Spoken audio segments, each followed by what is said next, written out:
So good morning everyone. Welcome on Nimbus Learning powered by Engineers Academy.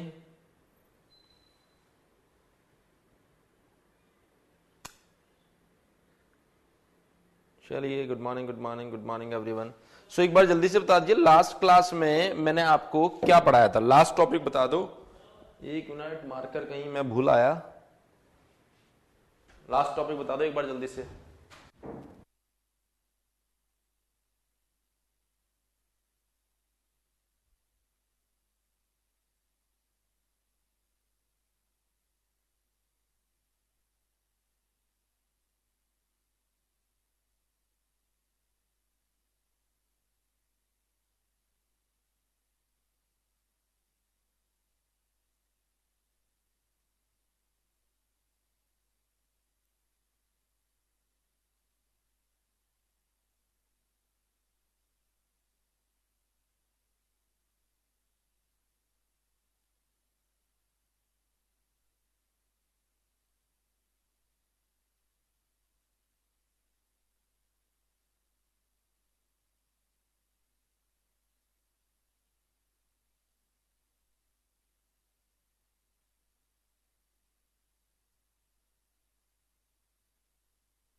Okay, I think Kennedy's theorem. उसके बाद में हमने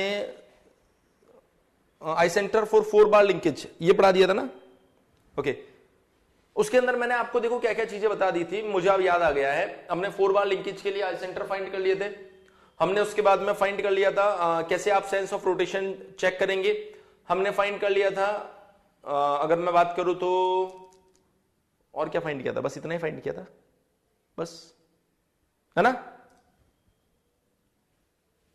सो आज हम लोग चर्चा करेंगे सिंगल स्लाइडर के ऊपर. आज जो हम लोग डिस्कस करने वाले हैं वो हमारा डिस्कशन होने वाला है location of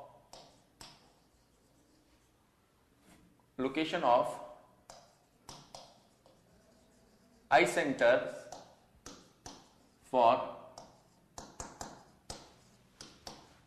single slider crank chain. Single slider crank chain.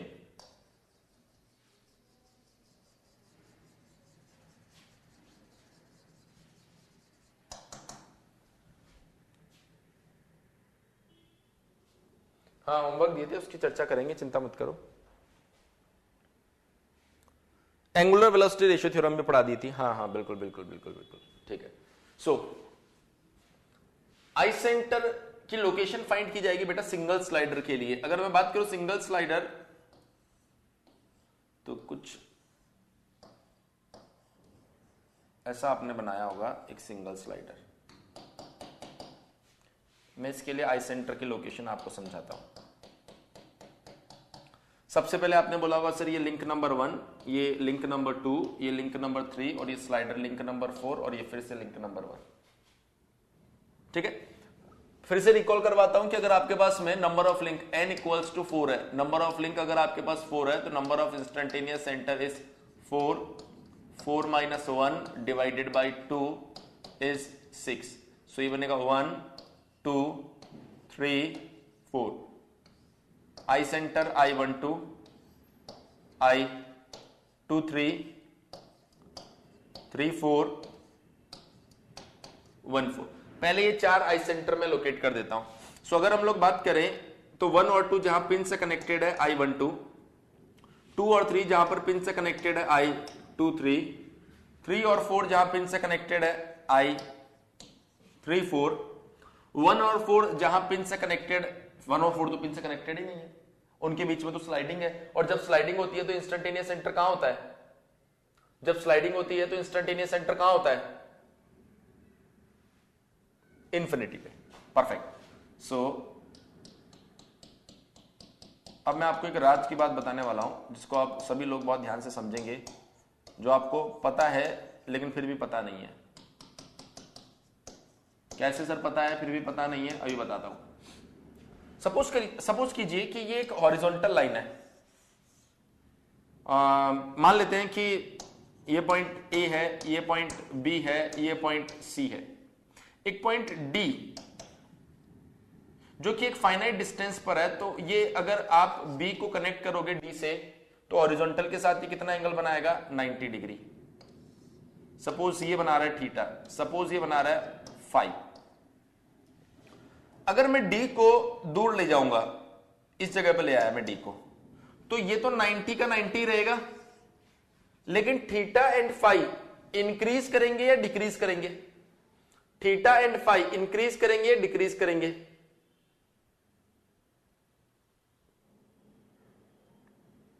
बोलो ये सुनो।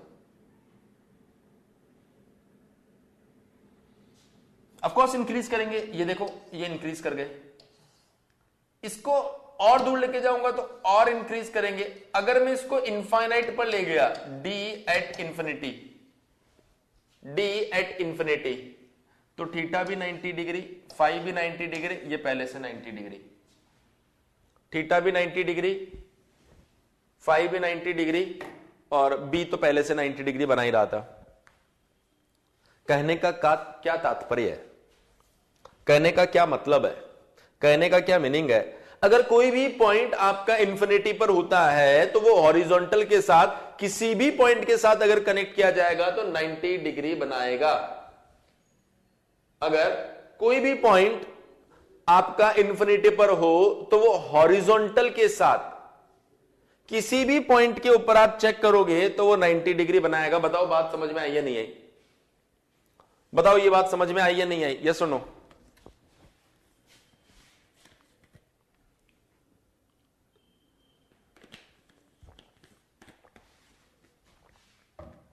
देखो ध्यान से देखो, ये 1/4 का इंफिनिटी पे है ना, इस 1/4 को अगर यहां मिलाओगे तो 90 डिग्री। अगर इस 1/4 को आप यहां पर मिलाने वाले हो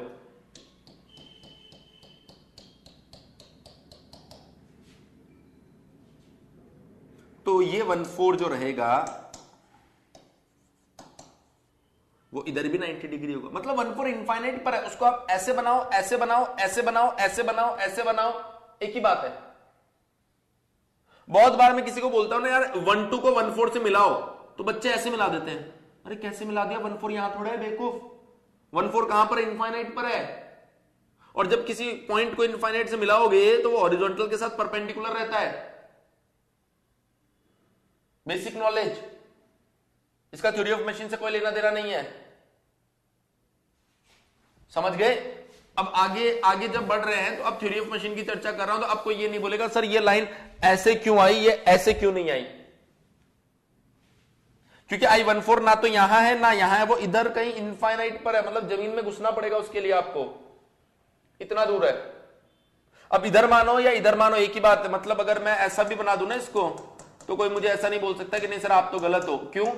क्योंकि हमने बोला जब स्लाइडर स्लाइड करता है तो स्लाइडिंग के परपेंडिकुलर इंफिनिटी पर होता है। स्लाइडिंग के परपेंडिकुलर इंफिनिटी पर होता है। कहां होता है मैं नहीं पता, तो हमने इधर भी बना दिया, इधर भी बना दिया। सो इसको मैं इधर भी दिखा सकता हूं, इधर भी दिखा सकता हूं। सभी स्टूडेंट्स बोल दो भाई क्लियर हुआ या नहीं हुआ? सभी स्टूडेंट्स बोल दो क्लियर हुआ या नहीं हुआ?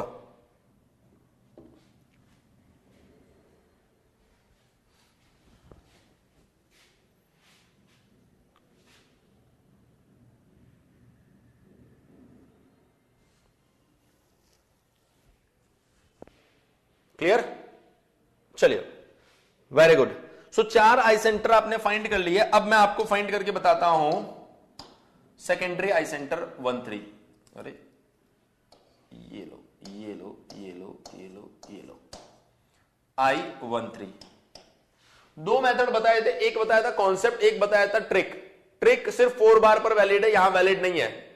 क्योंकि मैं बोलूंगा 2 नंबर 4 नंबर को बढ़ा दो, 2 नंबर को तो ऐसे बढ़ा दोगे पर बेचारे 4 नंबर को कहां बढ़ाओगे, इसलिए वो ट्रिक यहां पर वैलिड नहीं है। सो आपको क्या करना है,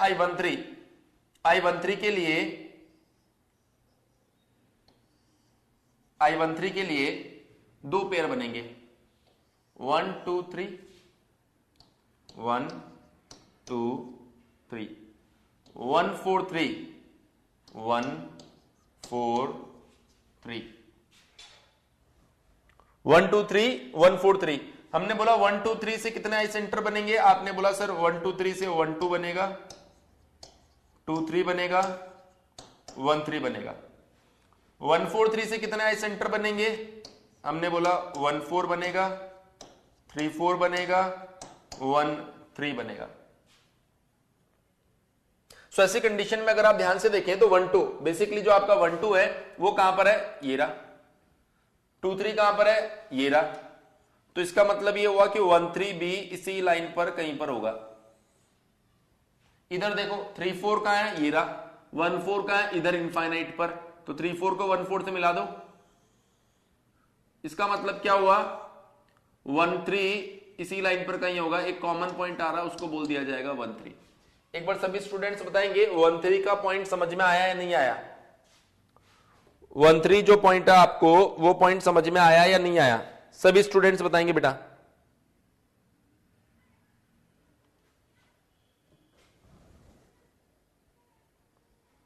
क्लियर है? चलिए, वेरी गुड वेरी गुड। अगर इतनी बात आपको समझ में आ गई हो तो,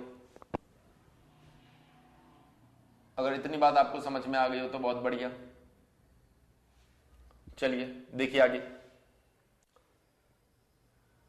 सो पॉइंट इज कि सर 1 3 तो कोई दिक्कत वाली बात ही नहीं है। मेन जो दिक्कत है वो 2 4 है। 2 4 को भी समझिए, ये आपका 2 4। सो आपने बोला सर अगर I 2 4 अगर मुझे फाइंड करना हो तो कैसे फाइंड करेंगे? हमने बोला जो भी पॉसिबल कॉम्बिनेशन वो बना लो। 2 1 4 2 1 4। इधर देखिए 2 3 4 2 3 4 2 1 4 एंड 2 3 4। सो 2 1 4 की अगर आप बात करेंगे बेटा, सो ये बनेगा I 1 2 I 1 4 I 2 4। इसकी चर्चा कीजिए। I 2 3 3 4 2 4 2 3 3 4 2 4। सो हमने बोला कि अगर यहां पर मैं बात करूं 1 2 1 4 2 4 तो वो तीनों एक लाइन में होने चाहिए।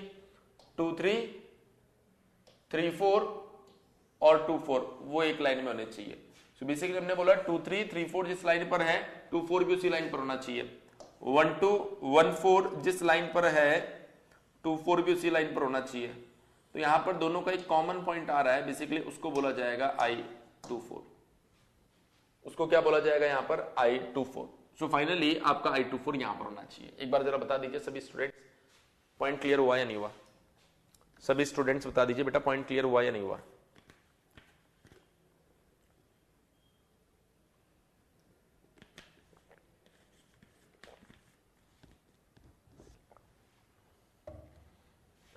Very good. सो मूव करते हैं नेक्स्ट पॉइंट के ऊपर।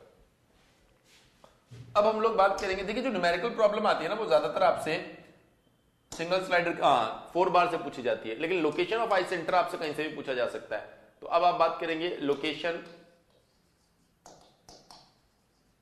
Of I centre in double slider chain. Double slider chain में आई सेंटर के लोकेशन की चर्चा की जाएगी। डबल स्लाइडर चेन में आई सेंटर के लोकेशन की यहां पर चर्चा की जाएगी। देखिए जरा ध्यान से, मान लीजिए क्वेश्चन आया आपके पास में कुछ ऐसा,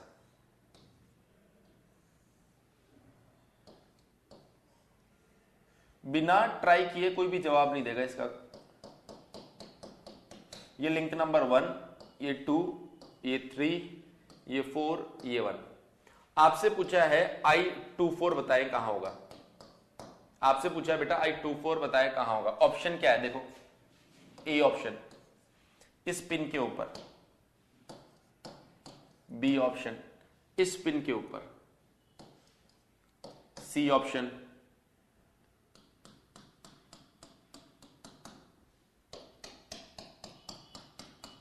इस जगह पर, डी ऑप्शन कोई और जगह अगर आपको मिले तो बता देना। मैं आपको इस क्वेश्चन को ट्राई करने के लिए बहुत सारा टाइम दे रहा हूं, बहुत सारा, कम से कम 2-3 दिन। ये लो, आप सोच समझ के एक जवाब मुझे बताएं, सोच समझ के। ये देखो, अभी तक मैंने कुछ बोला ही नहीं, उससे पहले आंसर आ गया। देखो श्रवण, क्वेश्चन भी खत्म नहीं हुआ। MKG, आपका नाम क्या है? प्रिंस। क्वेश्चन भी खत्म नहीं हुआ बेटा, उससे पहले आपने आंसर बता दिया। सो आपको अभी जल्दी आंसर नहीं बताना है, आपको अभी सही आंसर बताना है। सो ऑफ कोर्स मैंने 3 मिनट का टाइम दिया, तो शायद कुछ सोचना पड़ सकता है। मैं ऐसा नहीं बोल रहा हूं सी गलत है, पर अगर सही भी हुआ तो वो तो बाय लक सही हुआ। फिर अगर सही भी हुआ तो, क्योंकि 2-4 फाइंड करने के लिए आपको कितने तो पेयर बनाने पड़ेंगे, और पेयर बनाने के बाद में वो सब चीजें सॉल्व होगी।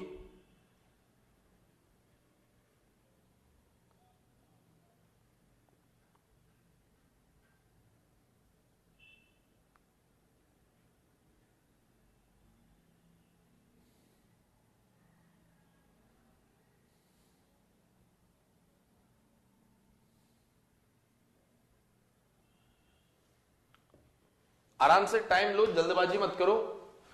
अगर सर ने 3 मिनट दिए हैं तो शायद सोच समझ के दिए होंगे, वरना मैं तुम्हें 30 सेकंड भी दे सकता था इस क्वेश्चन के लिए, अगर इतनी जल्दी आंसर आ जाता तो। 1 2 3 4 लोगों ने जवाब दिया है, 1.5 मिनट खत्म हुआ अभी 90 सेकंड्स और है। यूटिलाइज करो उस टाइम को, और उसके बाद में जवाब दीजिए। जल्दीबाजी मत करो किसी भी तरह से।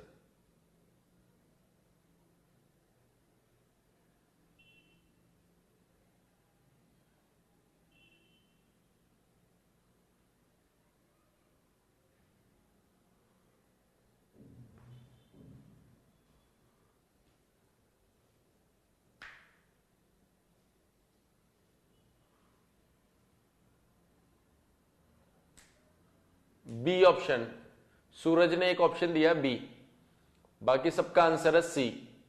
48 सेकंड्स और है, थोड़ा सा और वेट कर लेते हैं, कुछ और समझदार बच्चे आंसर बताएं।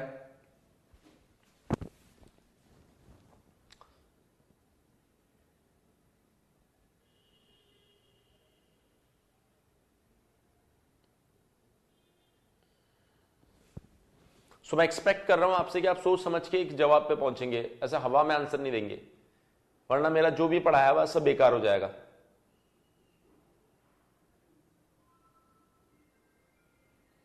ए एंड बी, ये देखो MKG, आपका नाम क्या? नाम नहीं बताया अभी तक आपने पहले सी ऑप्शन बताया था, और उसके बाद में ए और बी दोनों बता दिए। मतलब कोई सा भी ऑप्शन नहीं छोड़ा आपने। देखो जरा ध्यान से, ऑप्शन हटा देते हैं अब बोर्ड पर फोकस करेंगे सभी स्टूडेंट्स। मैं यहां पर आपको सारे के सारे आई सेंटर फाइंड करके बताऊंगा, सिर्फ 2-4 नहीं, सारे आई सेंटर। 1 2 3 4, 1 और 2, 2 और 3, 3 एंड 4, 1 एंड 4। देखो यहां पर 1 और 2 के बीच में से स्लाइडिंग हो रही है, तो स्लाइडिंग के perpendicular infinite I12 at infinity, I12 at infinity. अब बच्चे यहां से गलत कॉन्सेप्ट बना लेते हैं कि 1-2 इस पूरी लाइन पर, अरे नहीं, ये एरो बोल रहा है कि इधर इनफाइनाइट पर है, इधर इनफाइनाइट पर है, यहां नहीं है, इधर इनफाइनाइट पर है। 2 और 3 पिन से जुड़ा हुआ है I23, 3 और 4 बेटा पिन से जुड़ा हुआ है I34, 1 एंड 4 पिन से जुड़ा हुआ है, 1 एंड 4 पिन से नहीं जुड़ा हुआ, स्लाइडिंग है, तो I14 at infinity, I14 at infinity. चलिए सभी स्टूडेंट बताएंगे क्या चारों आई सेंटर मैंने सही मार्क किए हैं? सभी स्टूडेंट बताएंगे क्या चारों आई सेंटर मैंने सही मार्क किए हैं, ये सुनो।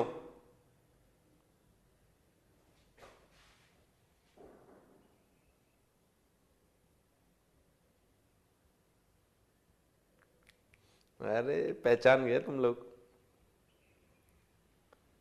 हाँ बिल्कुल बिल्कुल बिल्कुल बिल्कुल, 1-4 गलत है, 1-4 गलत है। क्यों गलत है? क्योंकि बोला था इनफाइनाइट पर होगा, पर ये बोला था स्लाइडिंग के परपेंडिकुलर डायरेक्शन में इनफाइनाइट पर होगा। चलो यार, ये तो तुमने मजेदार बात बता दी, मजा आ गया। मुझे लगा था तुम लोग हाँ हाँ बोल दोगे। 1-4 एट इन्फिनिटी, स्लाइडिंग ऐसे हो रही है ना, तो इन्फिनिटी इधर।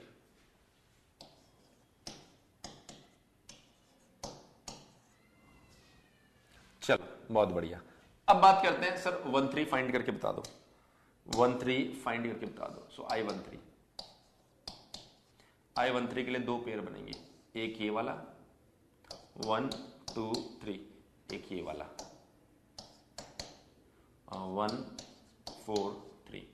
सो 1 2 3 की अगर मैं बात करूंगा तो I12 I23 I13।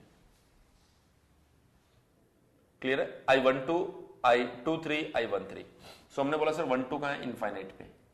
2-3 कहां है? ये रहा। सो 1-2 और 2-3 इस लाइन पर है, सॉरी 1-2 और 2-3 इस लाइन पर है, तो 1-3 भी इसी लाइन पर होगा। यहां से देखिए 1-4 3-4 1-3 3-4 बेटा ये है, 1-4 इधर है, तो 3-4 1-4 इस लाइन पर है, तो 1-3 भी इसी लाइन पर होगा। तो ये देखिए एक कॉमन पॉइंट आ गया, तो सी पॉइंट पर होगा 1-3,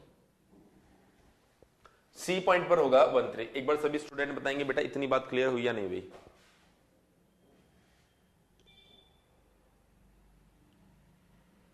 इतनी बात आपको क्लियर हुई या नहीं हुई?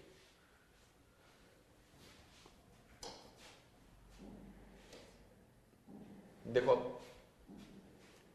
अगर मैं बात करूं 2-4 के लिए 2-4 के लिए, सो 2-4 के लिए इधर और इधर एक पेयर बनाओ 2-1-4 2-1-4, दूसरा पेयर बनाओ 2-3-4 2-3-4। सो 2-1-4 की अगर हम लोग बात करें, 2-1-4 की अगर हम लोग बात करें, सो बेसिकली ये जो 2-1-4 है, ये जो 2-1-4 है, यहां से 3 आई सेंटर बनेंगे, I12 I14 I24 I23 I34 I24। सो देखिए ये है आपके पास में I23, ये है आपके पास में I34। सो बेसिकली इस लाइन के ऊपर होगा आपका 2-4, इस लाइन के ऊपर होगा आपका 2-4।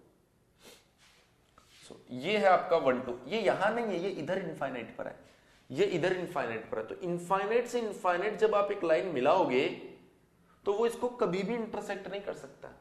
या दूसरे वर्ड्स में आप कहो कि ये लाइन इनफाइनाइट से इनफाइनाइट मिलने वाली लाइन को सिर्फ इनफाइनाइट पर इंटरसेक्ट कर सकती है। सो ऑलवेज रिमेंबर I24 जो होगा वो कहां होगा? At infinity. I24 कहां होगा? At infinity. तो तीनों ही ऑप्शन गलत थे, सही ऑप्शन क्या था? D option infinity. बताओ समझ में आया कि नहीं आया? अगर नहीं आया तो क्या नहीं आया वो लिखो, अगर समझ में आ गया तो यस लिखो, अगर समझ में नहीं आया तो क्या नहीं आया वो लिखो।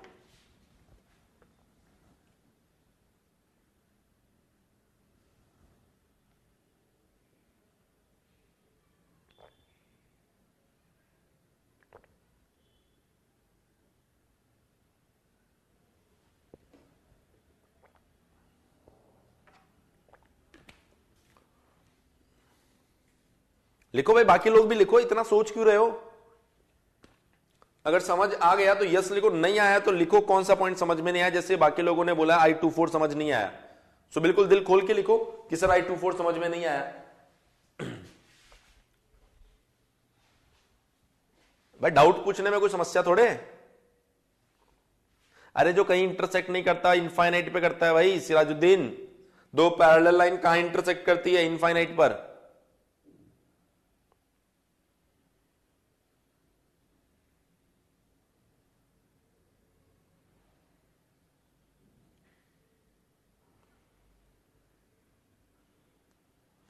देखो बहुत रो रो के मैसेज कर रहे हो तुम लोग, देखो जरा ध्यान से। अगर आप यहां पर फोकस करते हैं I24 के लिए, तो आपको बोला गया दो केस बनेंगे, 2-3, 3-4 और 2-4। सो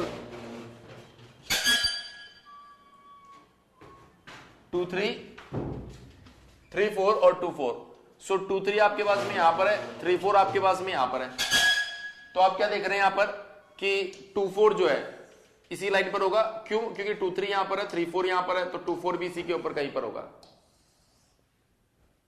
दूसरा पॉइंट देखो, 1-2 एंड 1-4, 1-4 का है, 1-4 सर इनफाइनाइट पर है, 1-4 इनफाइनाइट पर है, 1-2 भी इनफाइनाइट पर है, तो 2-4 भी क्या होना चाहिए उसके हिसाब से? इनफाइनाइट पर ही होना चाहिए। सो अगर ये लाइन इसको कहीं इंटरसेक्ट कर सकती है, तो कहां इंटरसेक्ट कर सकती है? इनफाइनाइट पर कर सकती है, और कहीं पर भी नहीं कर सकते। क्यों? क्योंकि एक इनफाइनाइट जोन के अंदर है ये लाइन।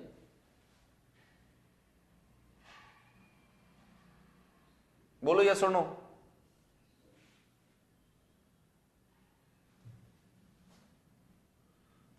सर I12 को शिफ्ट क्यों नहीं किया?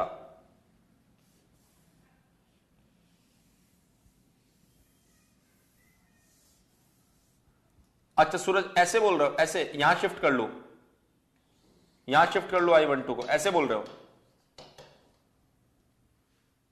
हाँ भाई सूरज, हाँ तो कर लो ना इस लाइन पर।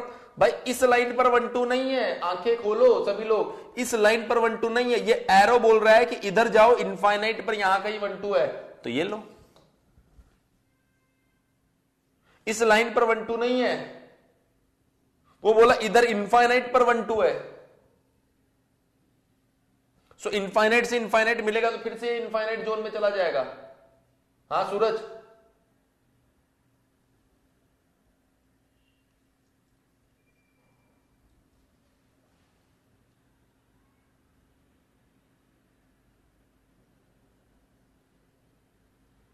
बोलो भाई बोलो।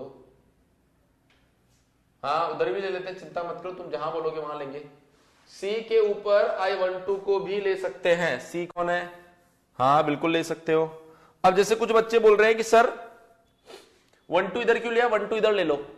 सो अब वो क्या कर रहे हैं, ये 1-2 ले लिया, ये 1-4 ले लिया और ऐसे मिला दिया, और बोल रहे कि ये देखो पॉइंट मिल गया। सोनू कुमार जी, क्या ये चमत्कार आप ही ने किया? एम के तुमने सारी बातें कर ली पर अपना नाम नहीं बताया। अब तुम्हें एम के जी करके बुलाना पड़ेगा क्या? नाम बताओ यार। ओके मोनिका।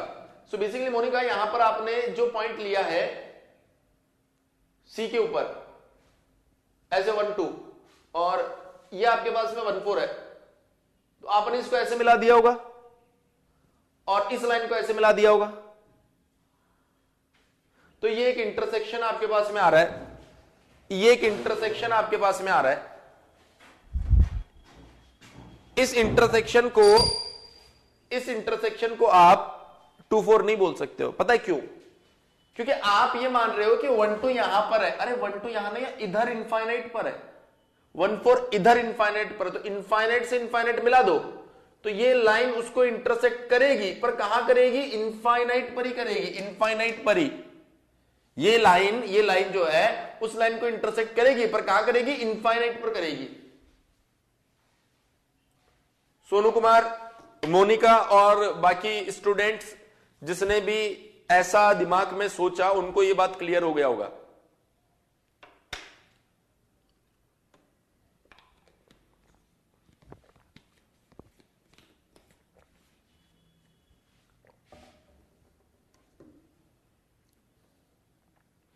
और कोई समस्या, कोई आफत, कोई दिमाग में कोई आइडिया आ रहा हो तो बताओ जरा मुझे।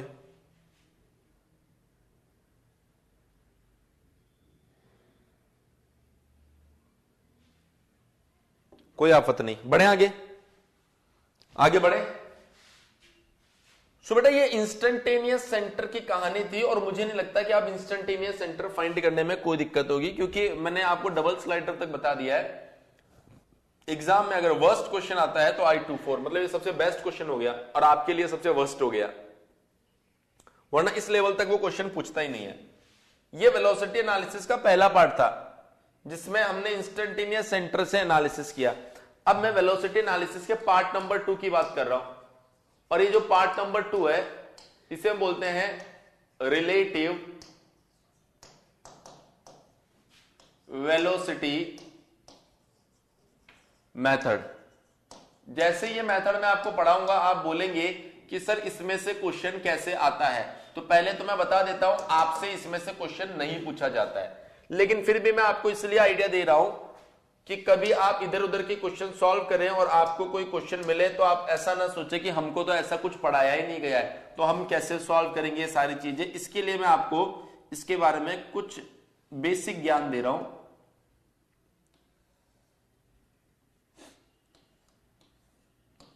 तो यहां से कोई क्वेश्चन ना आया है ना आता है, क्योंकि ये ग्राफिकल मेथड है, इट्स टोटली ग्राफिकल अप्रोच।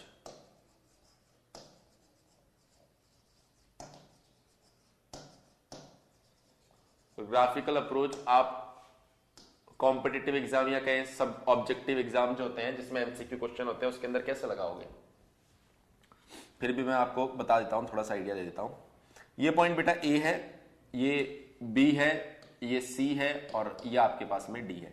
इसके बारे में आपको दिया गया है ओमेगा ए बी। आपसे पूछा गया है कि बाकी लिंक के लिए ओमेगा फाइंड करो, तो ग्राफिकल अप्रोच क्या बोलती है। ग्राफिकल अप्रोच ध्यान से सुन लेना बेटा, ध्यान से, सभी लोग ध्यान से सुन लेना। सबसे पहले ये बोलता है कि velocity of B with respect to A लिखो। हमने कहा इसे लिखेंगे omega A B multiply by A B. माना कि ओमेगा ए बी 10 है, मैं फिर रिपीट कर रहा हूं, ऐसा मैंने माना है कि ये 10 है। Let us assume omega A B equals to 10, और ये भी मान लिया कि ये 10 सेंटीमीटर है, तो ये आ गया 100 सेंटीमीटर पर सेकेंड।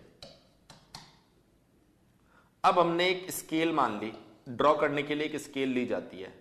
माना कि 10 सेंटीमीटर पर सेकेंड को 1 सेंटीमीटर से ड्रॉ किया जाएगा, तो 100 सेंटीमीटर पर सेकेंड को कितने सेंटीमीटर से ड्रॉ किया जाएगा, 10 सेंटीमीटर से।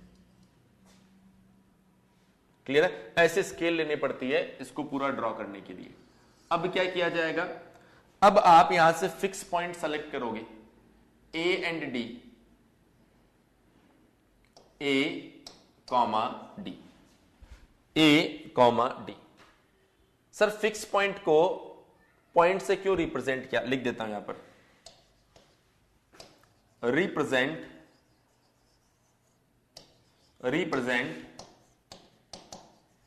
fixed point by points, because velocity of fixed point is 0। हमने बोला अगर किसी पॉइंट की वेलोसिटी 10 सेंटीमीटर पर सेकंड है तो उसको 1 सेंटीमीटर से बनाएंगे, किसी पॉइंट की वेलोसिटी 20 सेंटीमीटर पर सेकंड है तो उसको 2 सेंटीमीटर से बनाएंगे, किसी पॉइंट की वेलोसिटी 100 सेंटीमीटर पर सेकंड है तो उसको 10 सेंटीमीटर से ड्रॉ करेंगे। अब किसी पॉइंट की वेलोसिटी नहीं है तो उसको 0 सेंटीमीटर मतलब पॉइंट से रिप्रेजेंट किया जाएगा। पहला इंपॉर्टेंट पॉइंट आपको समझ में आया कि नहीं आया, जल्दी से सभी लोग 10-12 बार यस लिख दो तो मुझे समझ में आ जाएगी, आपको समझ में आ गई बात।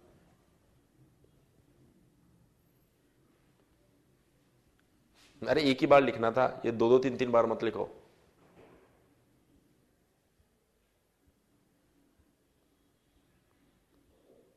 अरे भैया जेई मेंस में दे देगा तब भी पढ़ा रहे ना तुमको, सूरज पढ़ा तो तब भी रहे ना। ये पॉइंट पूछने का टाइम ये नहीं है, अभी जो बात बोल रहा हूं उस पर रहो।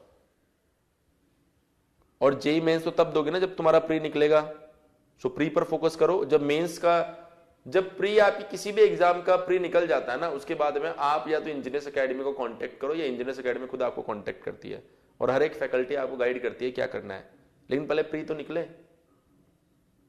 समझ गए? तो ये सही समय नहीं है इस तरह के क्वेश्चन पूछने का। मैं पूछ रहा हूं ये समझ आया नहीं आया, तुम बोल रहे हो मेंस में पूछेगा नहीं पूछेगा। हाँ भाई बोलो, ये क्लियर हुआ नहीं हुआ?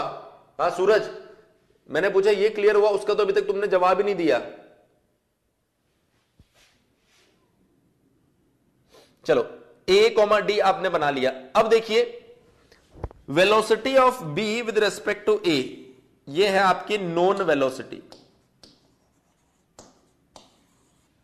ये क्या है आपके लिए? Known velocity. हम जानते हैं इस वेलोसिटी को 10 सेंटीमीटर से बनाना है।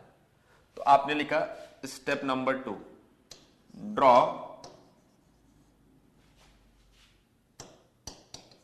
द गिवन known velocity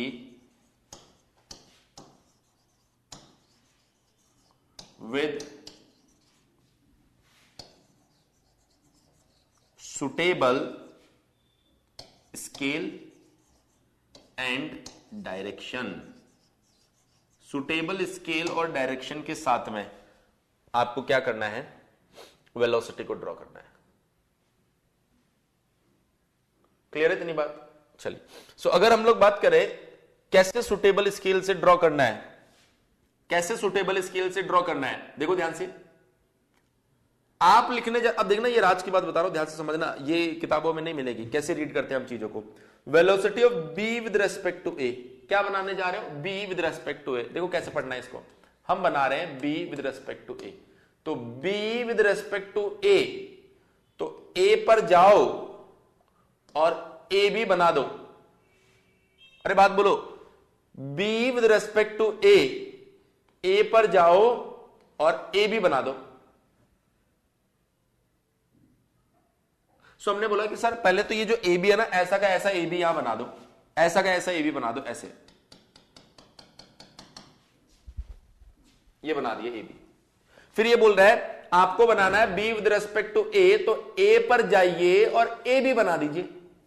सो ए पर मैं आ गया और ए बी बना दिया। देखो बी विद रेस्पेक्ट टू ए के लिए बेटा ए पर जाना है, ये ए है, इसके ऊपर ए बी बना दो, ये ए बी है ना, ऐसा का ऐसा ए बी बना दिया। कोई लेंथ नहीं कुछ नहीं, ऐसे बना दिया, बस रेफरेंस लेने के लिए बनाया है इसको, ये वेलोसिटी डायग्राम का पार्ट नहीं है।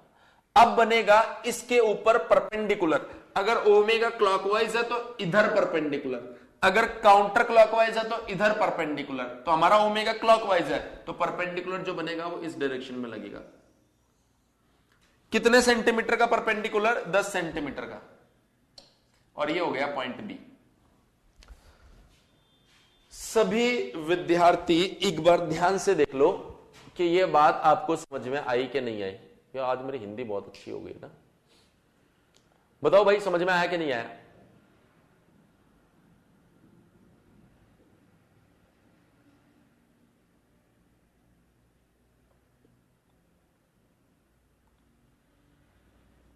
चलिए वेरी गुड, समझ में आ गया। तो आगे की बात सुनो। हमने कहा मान लो ऐसा वो बनाकर देता तो मैं इसको कैसे पढ़ता, ऐसा वो बनाकर देता तो मैं इसको कैसे पढ़ता। मैं बोलता velocity of D with respect to A, इनके बीच में तो 0 सेंटीमीटर की डिस्टेंस है, तो 0 सेंटीमीटर की डिस्टेंस का मतलब हुआ इन दोनों की वेलोसिटी बराबर है।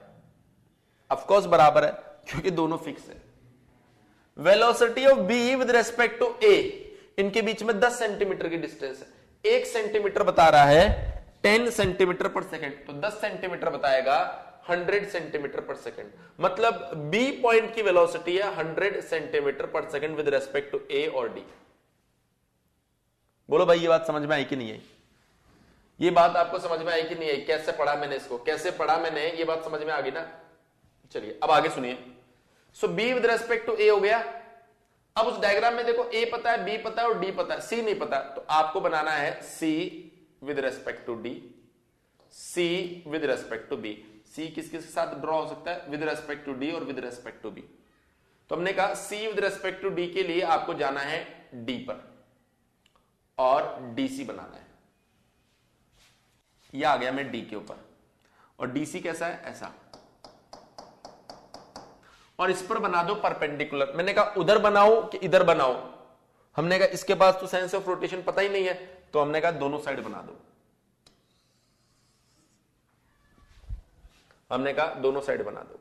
देखिए मैं हर एक स्टेप के बाद इसलिए पूछ रहा हूं क्योंकि एक बार अगर ये बन गया उसके बाद आप बोलोगे कि sir B with respect to A समझ नहीं आया, तो वो नहीं समझाया जा सकता क्योंकि वो डायग्राम बन गया है। इसलिए मैं डायग्राम का हर एक स्टेप बनाने के बाद आपसे पूछ रहा हूं कि बताओ ये स्टेप समझ में आया कि नहीं आया।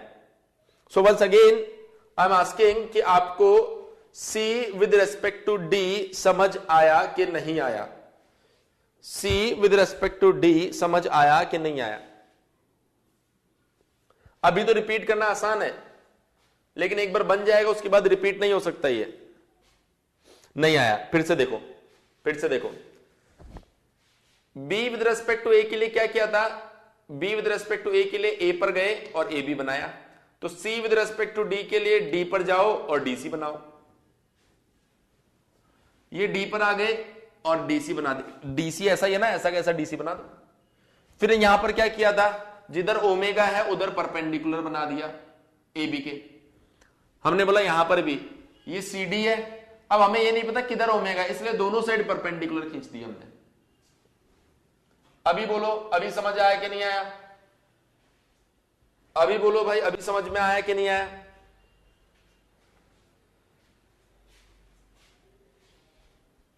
अब मैं आपसे पूछूंगा C with respect to B, C with respect to B, यहां लिख देते हैं कहीं पर। आपने क्या ड्रॉ किया? पहले आपने ड्रॉ किया ए कॉमा डी, फिर आपने ड्रॉ किया बी विद रेस्पेक्ट टू ए, फिर आपने ड्रॉ किया सी विद रेस्पेक्ट टू डी। अब आप ड्रॉ कर रहे हो सी विद रेस्पेक्ट टू बी। जरा सभी लोग मुझे बताएंगे, जो ये डॉटेड लाइन होती है ना उसका परपेंडिकुलर, फिर से सुन लो। नहीं, अब आप बताओगे C with respect to B बनाना है तो कौन से पॉइंट पर जाऊं? सबसे पहले C with respect to B, कौन से पॉइंट पर जाऊं? B. C with respect to B के लिए बी पर जाना है। जरा देखें कितने बच्चों ने बताया। हाँ बताओ भाई, कौन से पॉइंट पर जाना है? बी पर जाना है। और बी पर जाके क्या बनाना है? बी पर जाके क्या बनाना है? बी पर जाके क्या बनाना है? बीसी। बी पर जाके क्या बनाना है? बीसी। बीसी देखो ऐसा कुछ है, तो ये आ गया बी पर और ये बना दिया बीसी। और बीसी बनाने के बाद क्या करना है? बीसी बनाने के बाद क्या करना है?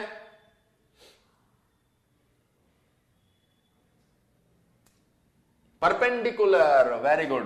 किधर बनाना है पता नहीं, इसलिए दोनों साइड।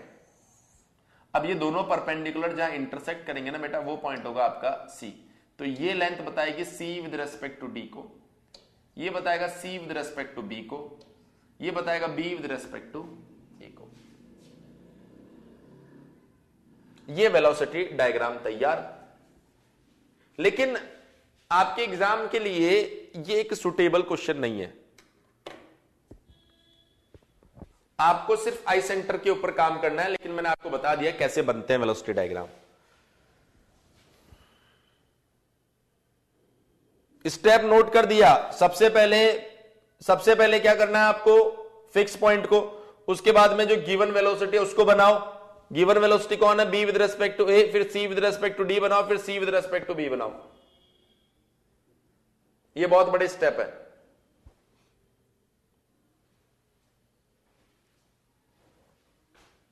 बताओ क्लियर हुआ नहीं हुआ?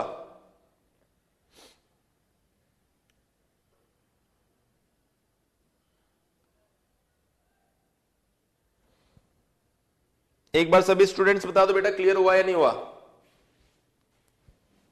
So exam point of view से इसकी इंपॉर्टेंस आप 1% मान सकते हो कि भाई कभी कोई ऐसे स्टेटमेंट आ जाए वेलोसिटी डायग्राम से रिलेटेड, हालांकि कभी आता नहीं है, लेकिन ऐसे वर्स्ट सिनेरियो बता रहा हूं, तो आपको थोड़ा बहुत आइडिया होना चाहिए, इसलिए मैंने ये ग्राफिकल अप्रोच आपको सिखाई है। सो ये आपकी कहानी थी वेलोसिटी एनालिसिस की। बेसिकली अब आपको वेलोसिटी एनालिसिस के बाद में वापस जाना है एक्सेलरेशन एनालिसिस पे। एक्सेलरेशन एनालिसिस की बात करें तो वहां पर एक्सेलरेशन एनालिसिस का पूरा पार्ट आपके सिलेबस में नहीं है, सिर्फ एक्सेलरेशन कंपोनेंट्स ही आपको पढ़ने हैं। अब वो एक्सेलरेशन के कंपोनेंट्स कौन कौन से होते हैं, मतलब बहुत ही छोटा सा पार्ट है एक्सेलरेशन का जो आपके सिलेबस में है, मैं आपको बताता हूं। यहां पर एक्सेलरेशन एनालिसिस,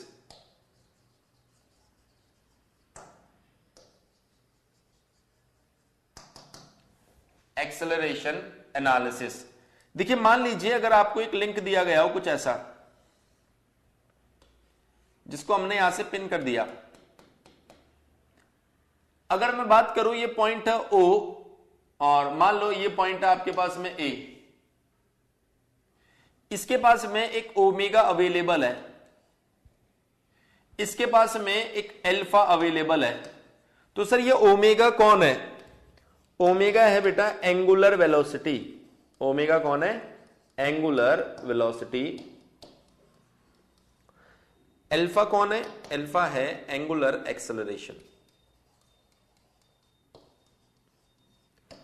ओमेगा की जो यूनिट होती है वो होती है रेडियन पर सेकेंड, अल्फा की जो यूनिट होती है वो होती है रेडियन पर सेकेंड स्क्वायर, रेडियन पर सेकेंड स्क्वायर।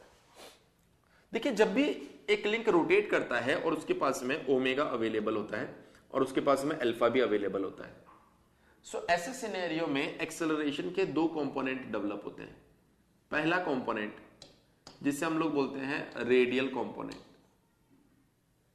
जिसे हम बोलते हैं टेंजेंशियल कंपोनेंट, सॉरी, और दूसरा कंपोनेंट जिसे हम बोलते हैं रेडियल कंपोनेंट AR। ये टेंजेंशियल कंपोनेंट जो होता है बेटा, ये होता है आपके पास में अल्फा OA, और ये जो रेडियल कंपोनेंट होता है ये होता है omega square OA।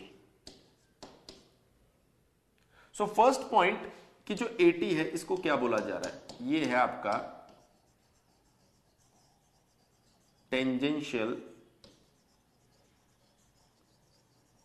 Component. AT equals to कितना है? Alpha OA। सो AT दो पैरामीटर पर डिपेंड कर रहा है, एक एंगुलर एक्सेलरेशन पर, एक OA के ऊपर। सो अगर आपके पास सिस्टम के अंदर अल्फा 0 होता है तो AT 0 हो जाएगा। अगर सेंटर ऑफ रोटेशन से डिस्टेंस 0 है तो वहां पर भी AT क्या रहने वाला है? 0 रहने वाला है। इसी तरीके से अगर आपके पास में AR, जिसे आप बोल रहे हैं radial components, radial component, so ये AR होता है आपके पास में omega square multiply by OA। So once again ये भी दो पैरामीटर पर डिपेंड कर रहा है, एक ओमेगा पर, एक OA के ऊपर। अगर आपका ओमेगा 0 है तो AR 0, अगर OA 0 है तो AR 0। अगला पॉइंट आता है सर इनकी डायरेक्शन। सो अगर मैं बात करूं डायरेक्शन के ऊपर चर्चा करूं अगर मैं यहां पर, सो डायरेक्शन की बात है यहां पर AT की जो डायरेक्शन है, AT जो है आपके पास में, इसकी जो डायरेक्शन है वो है आपके पास में perpendicular to the link. So आप बोलेंगे direction of AT is perpendicular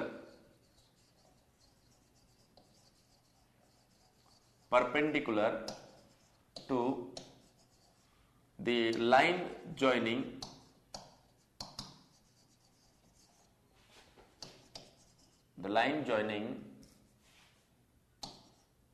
to the center of rotation and that point। उस पॉइंट और सेंटर ऑफ रोटेशन को कनेक्ट करने वाली जो लाइन होगी ना उसके परपेंडिकुलर होगा। क्लियर है? और एक करेक्शन होगा अभी इसके अंदर और बताऊंगा साथ में, in the sense of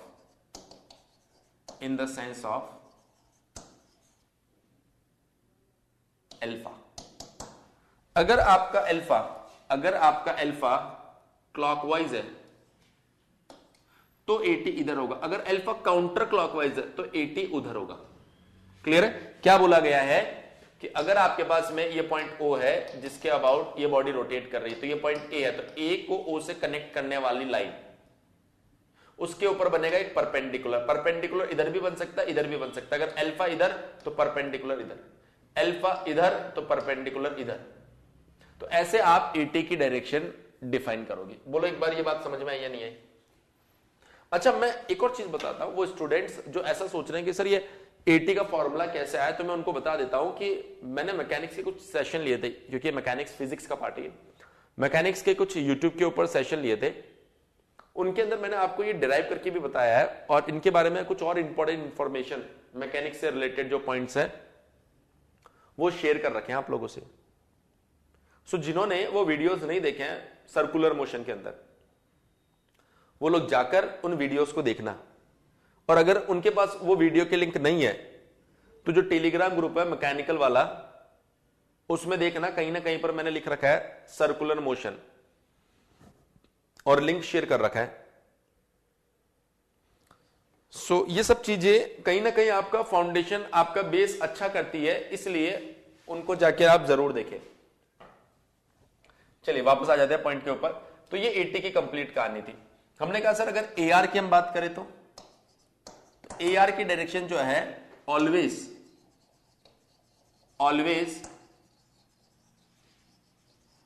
towards the centre, always towards the centre, centre की साइड होगा हमेशा। अल्फा इधर हो तो भी सेंटर की साइड, अल्फा उधर हो तो भी सेंटर की साइड, ध्यान रखना हमेशा सेंटर की साइड ही रहता है।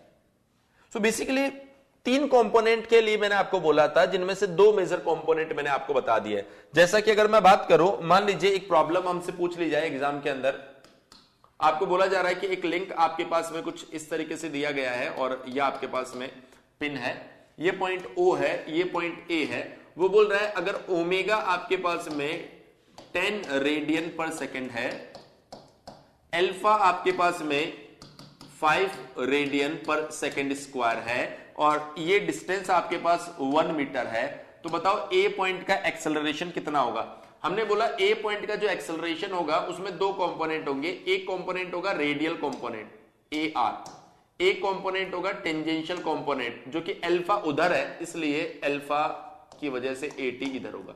सो हमने बोला ए आर जो होता है, ए आर जो होता है वो होता है ओमेगा स्क्वायर आर। ओमेगा क्या है आपके पास में 10 स्क्वायर, आर कितना है आपके पास में 1 इक्वल्स टू 100 मीटर पर सेकेंड स्क्वायर। इसी तरीके से अगर आप देखें 80 होगा बेटा alpha multiply by R. Alpha कितना है आपके पास में 5, आर कितना है आपके पास में 1, तो ये बन जाएगा 5 मीटर पर सेकेंड स्क्वायर। तो जब उसने एक्सेलरेशन ऑफ पॉइंट ए पूछा है तो आपको इनका रिजल्टेंट फाइंड करना पड़ेगा। तो इनका रिजल्टेंट है ए आर का स्क्वायर ए टी का स्क्वायर इक्वल्स टू √100 का स्क्वायर प्लस 5 का स्क्वायर। जरा बताएंगे ये वैल्यू कितनी आ रही है, जरा बताएंगे बेटा ये वैल्यू कितनी आ रही है।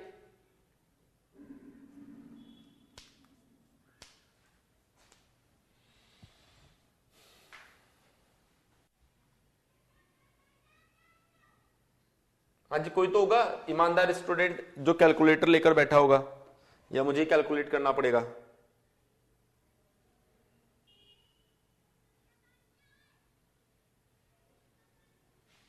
हंड्रेड पॉइंट 1.12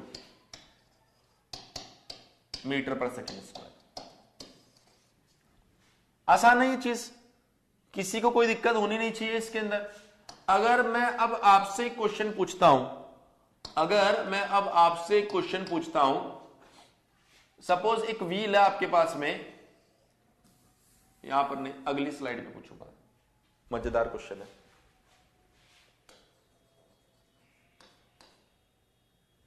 सपोज एक व्हील आपके पास में अवेलेबल है ऐसा,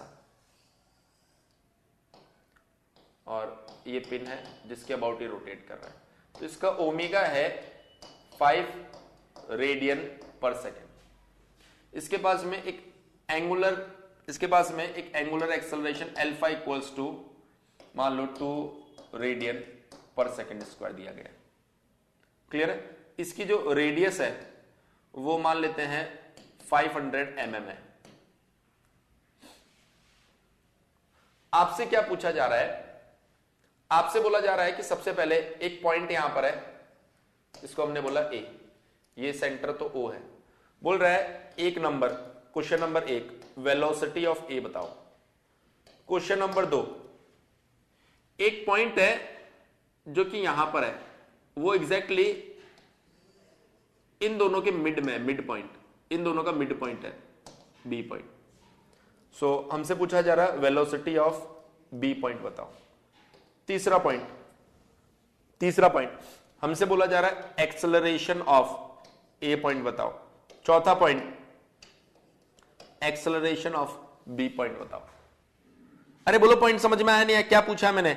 सो आप मुझे सबसे पहले क्वेश्चन नंबर 1 का आंसर बताओ। सभी स्टूडेंट क्वेश्चन नंबर 1 का आंसर बताओ।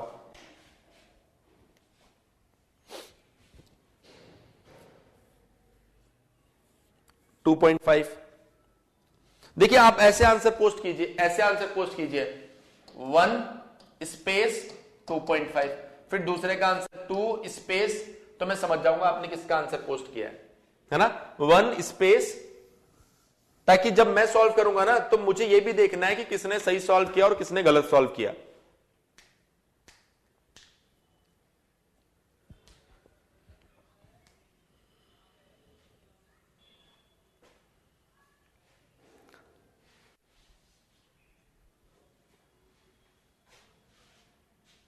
वन स्पेस, हाँ मधु कुमारी जैसा आपने शेयर किया है बिल्कुल, हाँ 1 डॉट या 1 स्पेस कुछ भी लगाकर आंसर शेयर करो। हाँ जैसे सभी लोग 2.2.5 2.5 बता रहे हैं, बिल्कुल सही। आंसर सही है या नहीं है ये नहीं पता, पर हाँ आंसर बताने का तरीका सही है। अगर फर्स्ट हो गया हो तो सेकंड करो। मैं चारों के आंसर पहले आपसे पूछूंगा, फिर मैं सॉल्व करवाऊंगा, तो मुझे पता चले कि आप लोग कितना सही इन चीजों को समझ पा रहे हैं।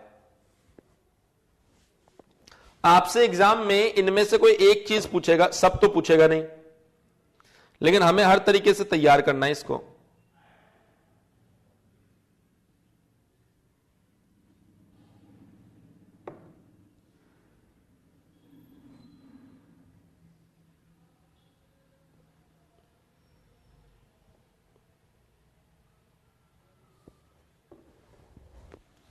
क्वेश्चन नंबर 3 का आंसर आ रहा 1। ओके देखेंगे अभी। क्वेश्चन नंबर 3 का आंसर पहले क्यों आने लग गया? 2 का आंसर तो बताओ भाई। 2 अच्छा नहीं लगा क्या? 2 मिड पॉइंट पर है, ये 500 है, इसका मतलब ये 250 mm पे है। हाँ ऐसा 2 का आंसर बताओ। नहीं सर 3 का। अरे सूरज ऐसा मत करो, खुद ही आंसर बता रहे हो और खुद ही बोल रहे हो गलत है।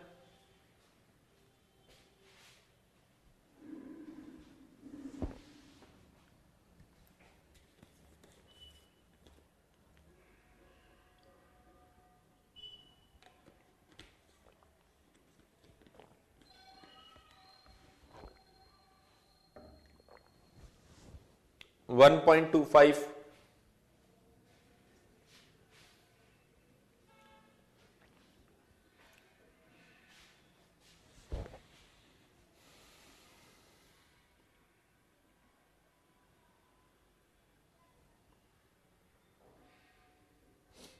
4 का आंसर 5। ठीक है, कुछ एक आंसर 3 के लिए आए, कुछ एक आंसर 4 के लिए आए।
थर्ड के लिए भी आ गया, चलिए बहुत बढ़िया।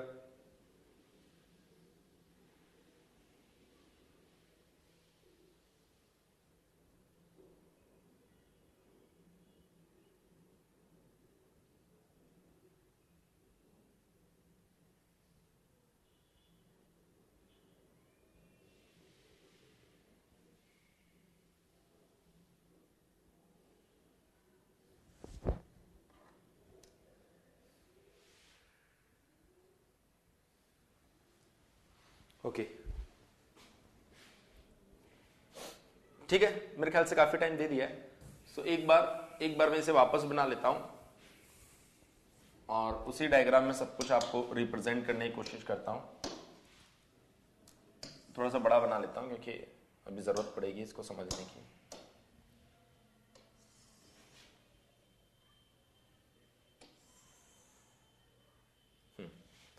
सो ये है वो आपका सेंटर। जरा वैल्यूज वेरीफाई करना। ओमेगा इक्वल्स टू क्या था? ओमेगा इक्वल्स टू 5 रेडियन पर सेकेंड था। ओमेगा इक्वल्स टू 5 रेडियन पर सेकेंड था 5।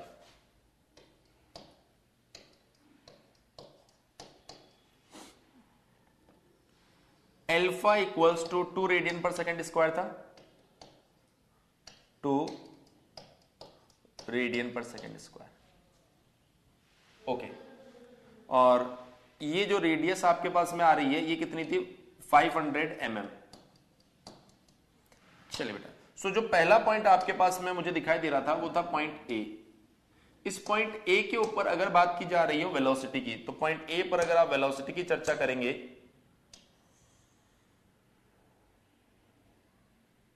तो आपने कुछ ऐसे वेलोसिटी को रिप्रेजेंट किया होगा, वेलोसिटी ऑफ ए। ये वेलोसिटी होती है omega multiply by centre of rotation से डिस्टेंस। सो ओमेगा कितना है आपके पास में? 5। सेंटर ऑफ रोटेशन से डिस्टेंस कितनी है आपके पास में? 0.5 मीटर। सो ये आ रहा है 2.5 मीटर पर सेकेंड। मेरे ख्याल से सभी को ये पॉइंट क्लियर हो गया होगा और सभी का ये आंसर सही भी आया है। मैंने देखा है सबका आंसर ये वाला बिल्कुल सही है। इसी तरीके से एक पॉइंट आपने लिया था बी,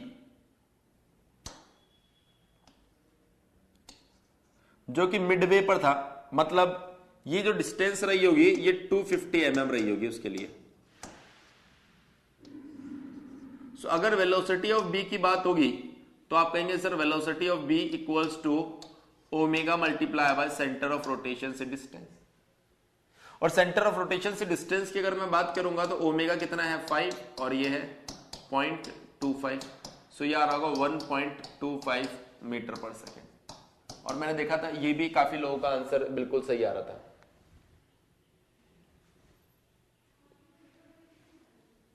एक बार बताएंगे सभी स्टूडेंट्स, क्लियर हुआ नहीं हुआ यहां तक?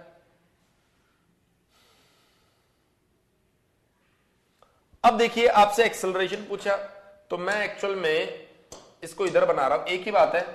एक्सेलरेशन उस पॉइंट का फाइंड करो या इस पॉइंट का फाइंड करो, एक ही बात है। सो अगर इस पॉइंट का एक्सेलरेशन आपसे पूछे तो एक्सेलरेशन के बेटा दो कंपोनेंट होंगे, एक तो होगा टेंजेंशियल, एक होगा रेडियल। सो टेंजेंशियल कंपोनेंट होगा AT equals to alpha R. Alpha कितना है आपके पास में? एल्फा है 2। आर कितना है आपके पास में? आर है 0.5। तो ये आ रहा है 1 मीटर पर सेकेंड स्क्वायर। रेडियल जो है वो है AR which is omega square. मान लीजिए ये पॉइंट अगर सी है तो omega square R. So omega is 25, R is 0.5. So this will be 12.5 metre पर सेकेंड स्क्वायर। सो आपको चाहिए absolute acceleration of point C, तो ये कितना बनना था आपके लिए? 1 स्क्वायर प्लस 12.5 स्क्वायर। जरा बताएंगे बेटा AC यहां से कितना आ रहा है? जरा बताएंगे यहां से AC कितना आ रहा है? 12.5 ही आ रहा है। 1 स्क्वायर ऐड करने के बाद में इतना ही आ रहा है, बदला भी नहीं बिल्कुल भी। 12.5 12.5 स्क्वायर प्लस 1 स्क्वायर और इसका हमने ले लिया रूट आंसर 12.539 है ना। सो ये आ गया आपके पास में 12.539 मीटर पर सेकेंड स्क्वायर। क्लियर है। सो इसी तरीके से अगर आप मान लीजिए बी पॉइंट, सो बी के बजाय मैं यहां पर कंसीडर कर लेता हूं एक डी पॉइंट। सो डी पॉइंट के ऊपर अगर मैं फाइंड करना चाहूं एक्सेलरेशन, सेम प्रोसीजर, ये आपके पास में आ गया डी पॉइंट। एक्सेलरेशन के दो component, first one is tangential and second one is radial. So tangential acceleration AT is alpha R, alpha once again same रहने वाला है 2, लेकिन आर जो है इस बार 0.25 हो गया, तो आई थिंक ये आ गया होगा 0.5 मीटर पर second square. Now AR radial component is omega square R, omega omega omega omega omega कितना दे रहेगा 5, so it will be 25 multiply by 0.25, so I think ये आ रहा होगा 6.25 मीटर पर सेकेंड स्क्वायर, है ना। तो जब आप यहां से एक्सेलरेशन ऑफ पॉइंट डी पता करेंगे बेटा, तो ये आएगा आपके पास में 0.5 का स्क्वायर प्लस 6.25 का स्क्वायर।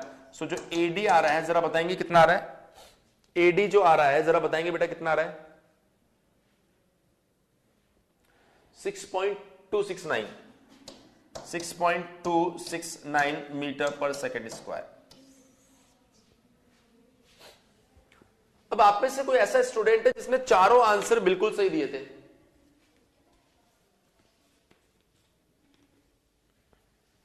आप में से कोई ऐसा स्टूडेंट है जिसने चारों आंसर सही दिए थे?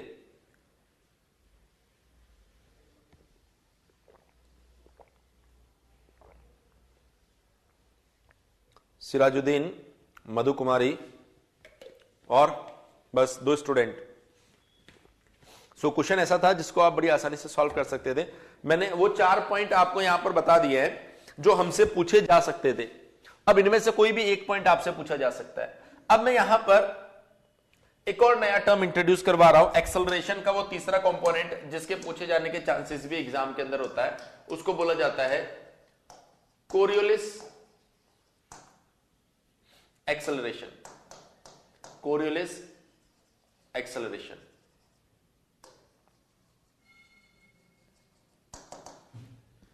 देखिए कोरियोलिस एक्सेलरेशन क्या होता है। कोरियोलिस एक्सेलरेशन क्या होता है, ये बोल रहा है, मैं लिख देता हूं पहले, it is a pseudo acceleration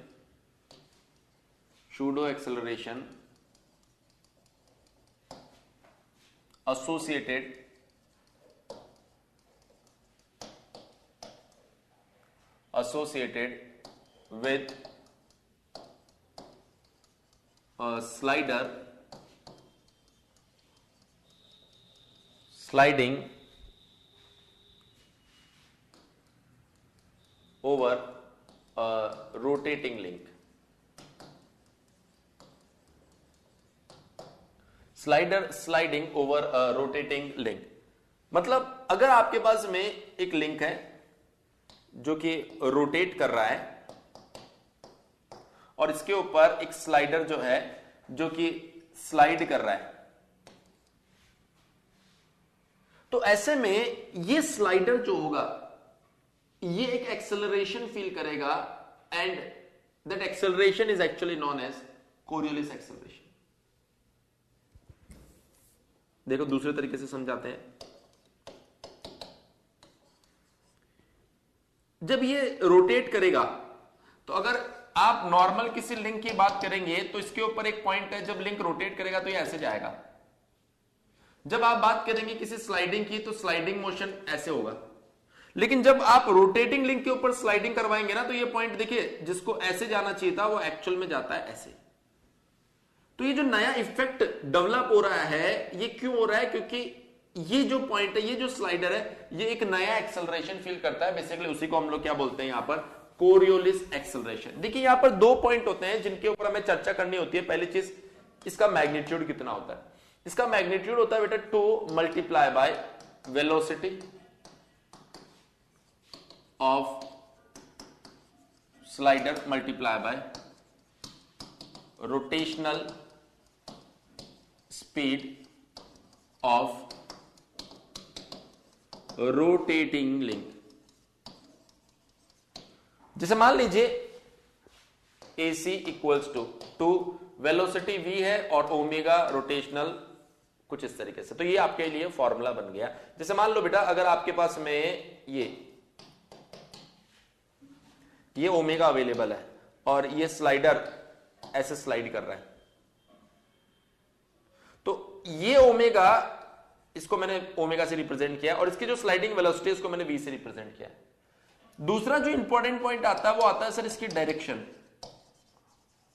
direction of Coriolis acceleration. ये डायरेक्शन दी जाती है 90 degree from the velocity of sliding in the sense of rotation, in the sense of rotation, rotation के सेंस में 90 डिग्री चलो वेलोसिटी ऑफ स्लाइडिंग से। सो हमने बोला कि ये वेलोसिटी है, देखो कैसे कैसे कैसे करना, ध्यान से देखना। जो आपका पेन है, सभी लोग अपने घर पे करेंगे जो मैं बता रहा हूं, जो आपका पेन है उसकी टिप को एरो की साइड रखो और अब इसको ओमेगा क्लॉकवाइज है तो 90 डिग्री क्लॉकवाइज घुमा दो, ये आ गया AC। बोलिए सभी स्टूडेंट्स, ये जो मैंने बताया ये क्लियर हुआ या नहीं हुआ? और अगर क्लियर नहीं हुआ है तो जो पॉइंट क्लियर नहीं हुआ है वो लिखो, जिनको क्लियर हो गया है वो क्लियर लिख दो, यस लिख दो कि यस सर क्लियर हो गया। जिनको क्लियर हो गया है वो लिखो क्लियर हो गया है, जिसको क्लियर नहीं हुआ है वो जो पॉइंट क्लियर नहीं हुआ ना वो लिखो डायरेक्ट, ताकि मैं ऐसा नहीं पूछूं। जो लिखा है उसको देखो।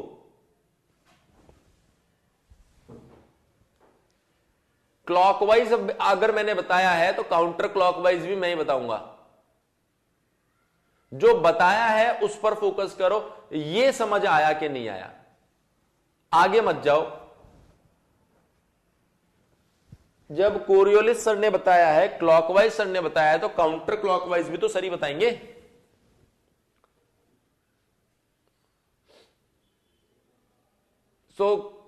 कोई भी नई सिचुएशन क्रिएट मत करो कि सर ऐसा हुआ तो क्या होगा या वैसा हुआ तो क्या होगा।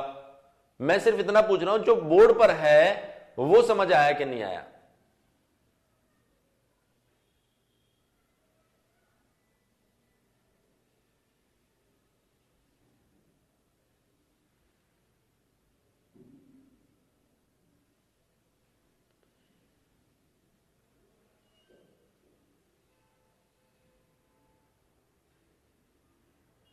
मेरे ख्याल से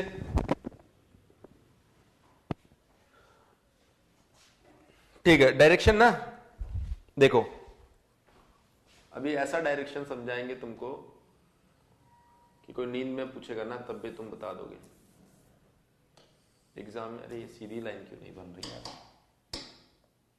चलो भाई चलो। हाँ, 1 2 3 और 4। इस पे लगा दिया पिन, इस पर लगा दिया स्लाइडर, इस पर लगा दिया पिन और इस पर लगा दिया एक बेहतरीन स्लाइडर, इस पर लगा दिया पिन और इस पर लगा दिया एक बेहतरीन स्लाइडर, इस पर लगा दिया हमने पिन और ये देखो इस पे लग गया स्लाइडर। ठीक है। सो इसके पास में है ओमेगा इधर, इसके पास में है वेलोसिटी इधर, इसके पास में है ओमेगा इधर, इसके पास में है वेलोसिटी इधर, इसके पास में है ओमेगा इधर, इसके पास में है वेलोसिटी इधर, इसके पास में है ओमेगा इधर, इसके पास में है वेलोसिटी वेलोसिटी वेलोसिटी,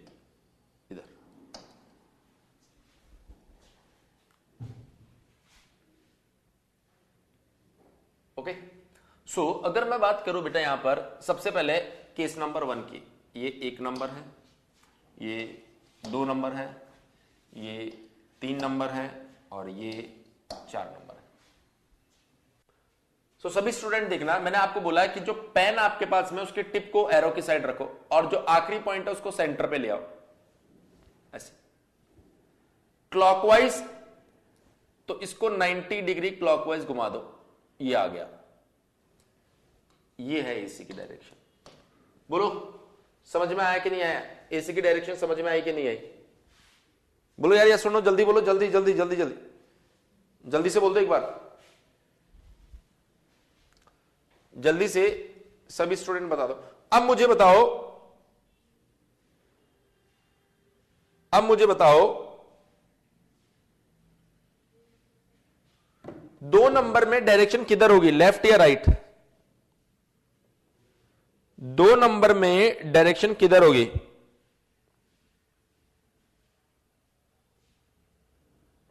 लेफ्ट या राइट?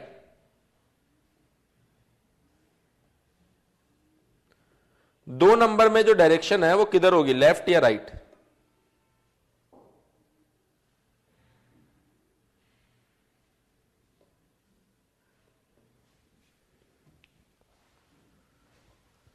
देखो ये पेन की टिप जो है ये ऊपर रखो, ये क्लॉकवाइज नहीं काउंटर क्लॉकवाइज है, ये काउंटर क्लॉकवाइज।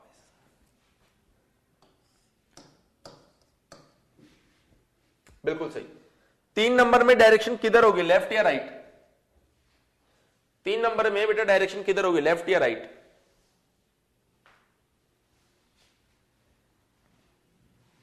जैसा सिखाया वो फॉलो करो बस। ये टिप है पेन के, इसको रखो नीचे की साइड। ये कैसा है, क्लॉकवाइज क्लॉकवाइज, ये क्लॉकवाइज घुमाओ क्लॉकवाइज घुमाओ क्लॉकवाइज घुमाओ।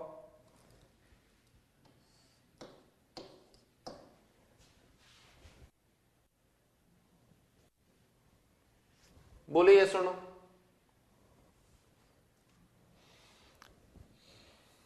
बोले बेटा ये सुनो।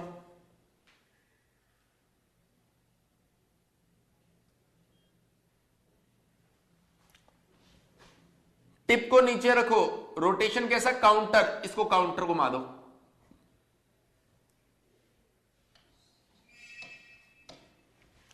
अभी बताओ कोरियोलिस क्लियर हुआ या नहीं हुआ? अभी बताओ बेटा कोरियोलिस क्लियर हुआ या नहीं हुआ? अब मैं एक ऐसा क्वेश्चन लिख रहा हूं, अब मैं एक ऐसा क्वेश्चन लिख रहा हूं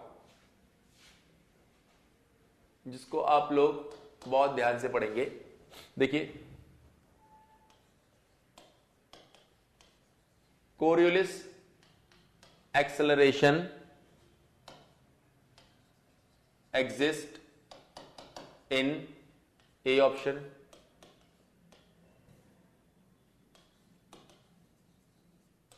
four bar linkage, B option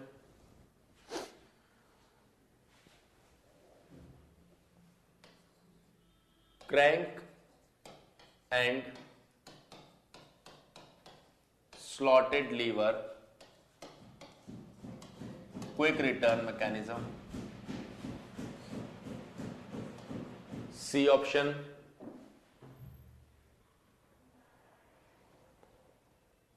C option क्या क्या डाले बताओ? सी ऑप्शन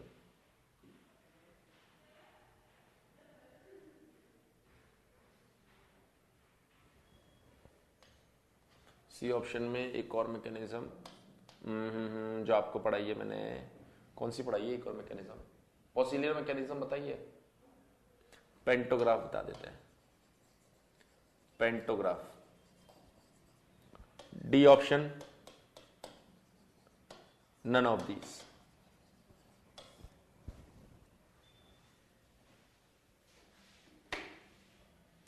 चार का डायरेक्शन लेफ्ट होगा। अरे भाई देखो ध्यान से, एरो नीचे मोनिका, एरो नीचे,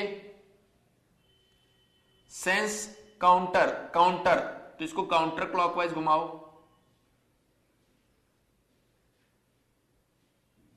बोलिए समझ में आया कि नहीं आया? ठीक है। सो अब देखो यहां पर कोरियोलिस कहां एग्जिस्ट करेगा, हमने बोला जहां पर स्लाइडर रोटेटिंग लिंक पर स्लाइड करेगा, जहां पर स्लाइडर रोटेटिंग लिंक पर स्लाइड करेगा कोरियोलिस होगा। पेंटोग्राफ में स्लाइडर ही नहीं होता, 4 बार में स्लाइडर ही नहीं होता, इसमें स्लाइडर होता है। और जब इसके मोशन को मैंने आपको समझाया था तो मैंने आपको बताया था कि ये स्लाइडर देखो इस लिंक नंबर 3 पे स्लाइड कर रहा होगा, लिंक नंबर 4 पे स्लाइड कर रहा होगा, और वो लिंक ऐसे ऐसे ऑसिलेट भी कर रहा था। तो आप कहेंगे कि क्विक रिटर्न मैकेनिज्म अगर आपके सामने आ रही है तो बेसिकली उसके अंदर कोरियोलिस डेवलप हो सकता है। अब एक और बेहतरीन न्यूमेरिकल क्वेश्चन जिसके अंदर सारी चीजें मैं एक साथ कंसीडर करने वाला हूं, सारी चीजें एक साथ कंसीडर करने वाला हूं। ये एक लिंक है, इसके ऊपर हमने लगा दिया एक स्लाइडर, इसके पास में ओमेगा अवेलेबल है बेटा, ओमेगा इक्वल्स टू 2 रेडियन पर सेकेंड, 2 रेडियन पर सेकेंड। इसके ऊपर हमने लगा दिया एक अल्फा, अल्फा इज 5 रेडियन पर second square, this distance is 2 metre. इसके पास में एक वेलोसिटी है v बराबर 10 मीटर पर सेकेंड, नहीं ज्यादा हो गया 10 मीटर, चलो लिख दो 10 मीटर पर सेकेंड। इसके पास में ओके इधर एक एक्सेलरेशन भी है 20 मीटर पर सेकेंड स्क्वायर। इस स्लाइडर के ऊपर एक पॉइंट है ए और ये पॉइंट है ओ, तो आपसे पूछा है एक्सेलरेशन ऑफ ए बताओ।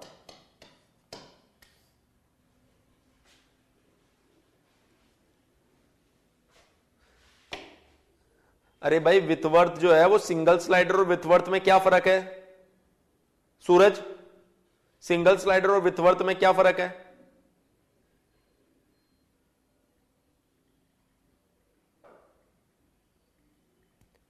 अब ये सब चीजें आप खुद से डिसाइड करो यार, ये इतना क्यों पढ़ाया फिर मैंने? इन्वर्जन है ना, तो सिंगल स्लाइडर में वो स्लाइड करता है पर स्लाइडर पे पिन लगा होता है, अगर वो रोटेट करेगा ना ऐसे ऐसे ऐसे ऐसे रोटेट करेगा तो उसके अंदर डेवलप होगा। अब आप डायरेक्टली सिंगल स्लाइडर नहीं बोल सकते हो क्योंकि सब में रोटेट नहीं करता वो।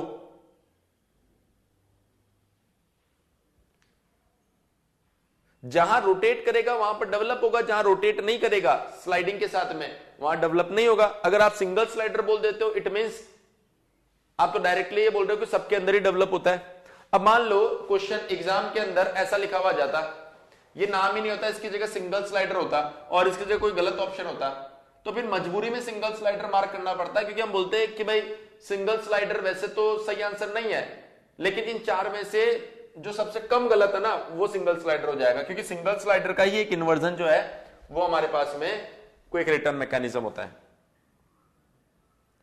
चलो अच्छा क्वेश्चन है, सॉल्व करने के लिए 3 मिनट दे रहा हूं आपको, कैलकुलेट करो सभी लोग और आंसर बताओ जल्दी से।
आंसर भी आ गया है 12.9 एंटी क्लॉकवाइज।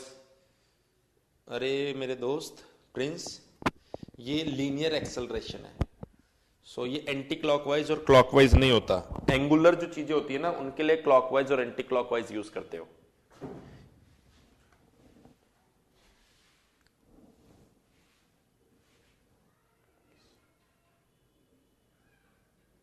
जो बॉडी, जो चीजें, जो फिजिकल क्वांटिटीज एंगुलर होती है ना, उनके लिए आप ये टर्म यूज करते हो, क्लॉकवाइज और एंटी क्लॉकवाइज। लीनियर क्वांटिटीज के लिए अगर ये टर्म यूज करोगे तो पाप लगेगा।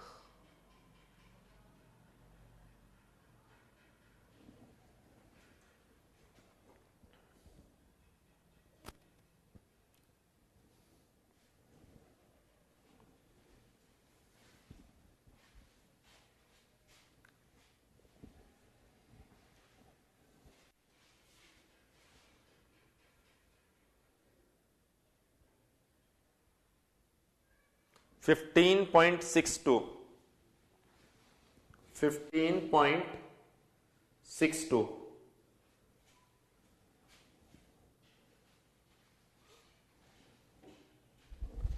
15.62। काफी लोगों का आंसर यही आ रहा है, तो ऐसा हो सकता है कि शायद ये आंसर आपका सही हो।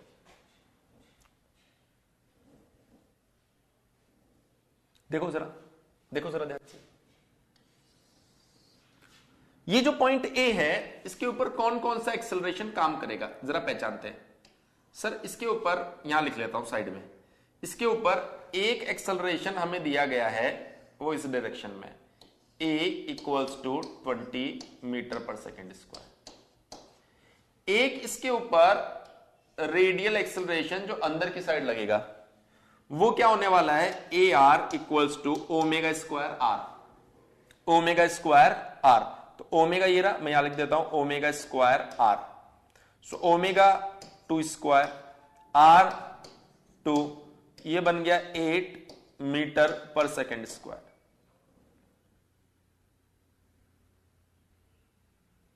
अब अगर आप यहां पर देखेंगे, ये अल्फा है आपके पास में और ये आर है, तो अल्फा अगर एंटी क्लॉकवाइज है तो ये बन गया 80 इक्वल्स टू अल्फा आर।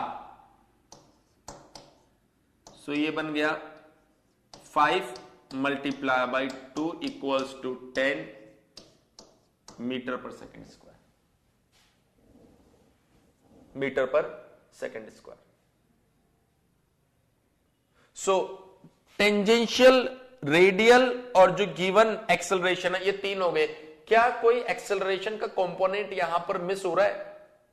क्या कोई एक्सेलरेशन का कंपोनेंट यहां पर मिस हो रहा है?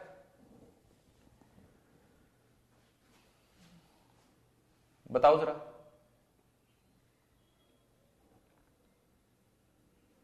क्या कोई एक्सेलरेशन का कंपोनेंट यहां पर मिस हो रहा है? नहीं, प्रिंस बोल रहा है नहीं हो रहा।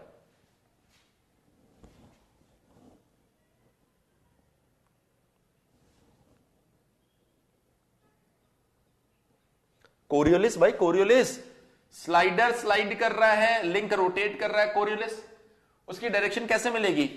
टिप को वेलोसिटी के एरो की साइड, और ओमेगा कैसा है, क्लॉकवाइज घुमा दो, ये लो इधर एसी। ये कितना होता है सर? ये होता है 2v ओमेगा। सो 2 कितना, 2 तो 2 ही रहेगा। v कितना है आपके पास में 10, ओमेगा कितना है भाई, ये भी दो। सो ये बन गया 40 मीटर पर सेकेंड स्क्वायर। अब इसको आप सिंप्लीफाई कर लो, इधर 8 इधर 20, तो इधर बचेगा 12 मीटर पर सेकेंड स्क्वायर। इधर 10 इधर 40, तो इधर बचेगा 30 मीटर पर सेकेंड स्क्वायर। इसका रिजल्टेंट फाइंड कर लो। So root over 30 square plus 12 square. बताओ यहां से कितना मिल रहा है एक्सेलरेशन? यहां से जरा बताएं कितना मिल रहा है एक्सेलरेशन? 32.31 मीटर पर सेकेंड स्क्वायर। सो ऑनेस्टली बता दो बेटा, कहां किसने कौन कौन सा, किस स्टूडेंट ने कौन कौन सा एक्सेलरेशन का कंपोनेंट मिस किया था? ऑनेस्टली बता दो, जल्दी जल्दी बता दो कौन कौन सा कंपोनेंट मिस किया था।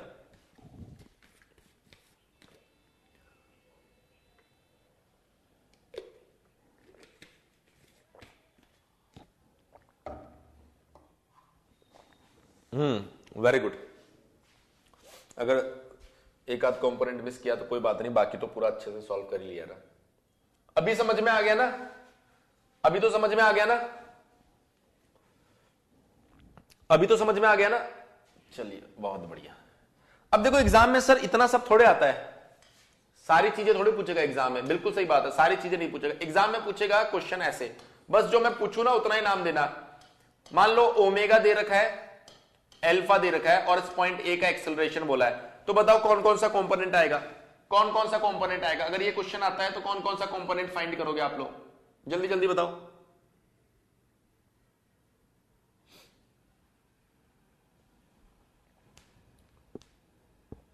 अगर इतना सा क्वेश्चन आता है तो कौन कौन से कंपोनेंट फाइंड करोगे?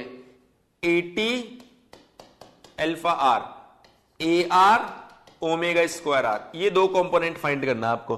और डायरेक्टली आप इसका रिजल्टेंट फाइंड कर लेंगे, eighty square plus A R square. बहुत बढ़िया। क्वेश्चन नंबर 2 देखो, अगर ऐसा आ जाता है, सिर्फ ओमेगा दे रखा है, अल्फा दे ही नहीं रखा, तो हमने मान लिया अल्फा कितना रहा होगा, 0, और ये वेलोसिटी v दे रखी है। बोला ए का एक्सेलरेशन बताओ, कौन कौन सा कंपोनेंट फाइंड करोगे, कौन कौन सा कंपोनेंट फाइंड करोगे? अल्फा दे ही नहीं रखा मतलब 0 है, वेलोसिटी दे रखी है, ओमेगा दे रखा है, कौन कौन सा कंपोनेंट फाइंड करोगे बताओ जल्दी से। एक तो radial component omega square R, और एक कोरियोलिस कंपोनेंट 2v ओमेगा। तो रेडियल तो ऐसे हो जाएगा, कोरियोलिस ऐसे हो जाएगा, तो परपेंडिकुलर पर है, अगर परपेंडिकुलर पर है तो इसका रिजल्टेंट ऐसे निकालेंगे, ए आर का स्क्वायर प्लस ए सी का स्क्वायर। मान लो ऐसे दे रखा हो,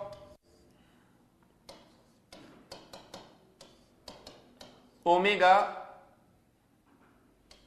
और स्लाइडर, स्लाइडर के लिए कोई वेलोसिटी नहीं दे रखी है, बोल सकते हैं वेलोसिटी बराबर 0 है। मतलब उसने स्लाइडर लिया और इस लिंक के ऊपर पिन कर दिया, पिन कर दिया, स्लाइडर लेके चिपका दिया इसके ऊपर। अब बताओ कौन कौन से कंपोनेंट फाइंड करोगे? ए आर ओनली, और वही आपका फाइनल एक्सेलरेशन हो जाएगा। मान लो उसने बोला कि ये एक लिंक है, इसके पास में जो ओमेगा है वो भी 0 है, इसका अल्फा भी 0 है, इसके ऊपर स्लाइडर लगाया और इसकी वेलोसिटी भी 0 है, तो क्या करोगे?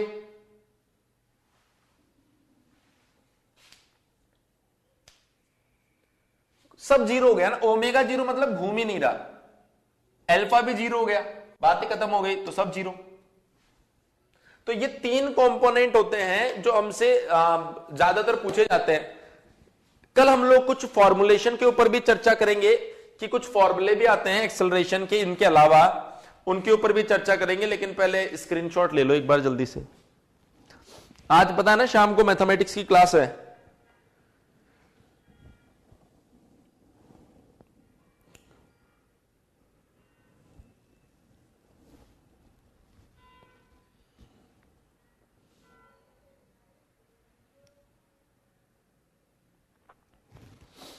अब आप लोग चैप्टर नंबर 2 के क्वेश्चन भी सॉल्व कर सकते हो, वेलोसिटी एंड एक्सेलरेशन के।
चलिए, कल एक क्वेश्चन करवाया था, होमवर्क में दिया था क्वेश्चन, होमवर्क में क्वेश्चन दिया था कल, थोड़ा सा डिस्कस कर ले आप उसको।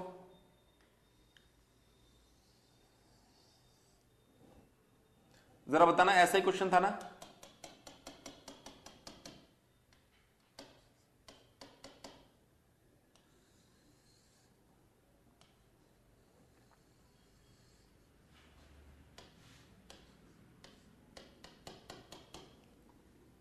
अरे बताओ, यही क्वेश्चन था ना? कहीं पता चले कोई और क्वेश्चन दे दिया था मैंने। हाँ, ये डिस्टेंस कितनी थी जरा बताओ? क्या ये 45 mm थी? ये सेंटर से इसकी डिस्टेंस कितनी थी? क्या ये 5 mm थी? ये लिंक नंबर 1 था, ये लिंक नंबर 2 है, ये लिंक नंबर 3 है। ओमेगा ओमेगा 2, क्या ये 10 रेडियन पर सेकंड दिया था आपको या 1 रेडियन पर सेकंड दिया था? बताओ जरा। 1 दिया था, ओके। अब बताओ ओमेगा 3 आप लोगों को कितना मिला? आप लोगों को कितना मिला ओमेगा 3? 9, 1 सेम होगा।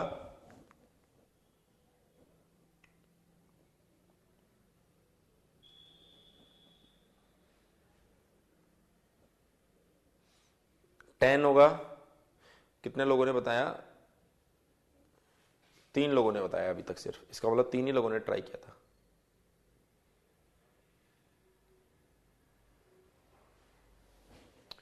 चलो देखो, सबसे पहले 2 और 3 के बीच में एंगुलर वेलोसिटी रेशियो थ्योरम लगाओ।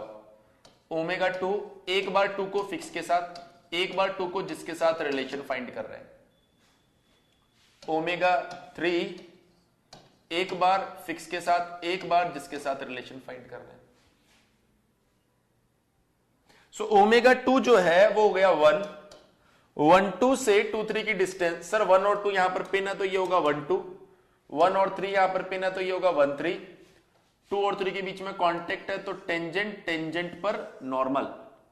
1 और 2 जिस लाइन पर है, 1 2 और 1 3 जिस लाइन पर है, 2 3 भी उसी लाइन पर होगा, तो एक कॉमन पॉइंट 2 3 मिल जाएगा। ये मैं पहले भी बता चुका हूं।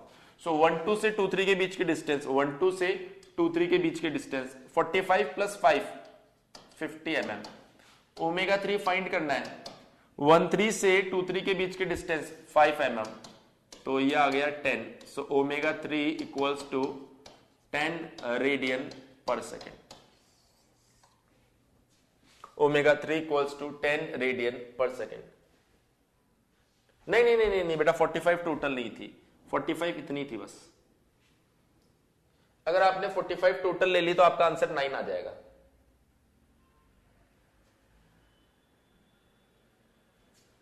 ठीक है, चलिए। तो मेरे ख्याल से आपने ट्राई किया होगा क्वेश्चन को इसी तरीके से, तो कुछ कुछ आंसर आपका ऐसा आया होगा। अगर कुछ सिली मिस्टेक कर दिया हो तो अब आपको समझ में आ गया होगा। सो इसके आगे की कहानी हम लोग कल डिस्कस करेंगे। साथ ही में मैं आपको बता देता हूं कि आपकी जो क्लास है मैथमेटिक्स की वो 8 बजे रहेगी, शार्प 8 बजे आप सभी लोग ज्वाइन कर लेना। और जो टॉम की क्लास है वो कल वापस 10 बजे रहने वाली है। Thank you so much.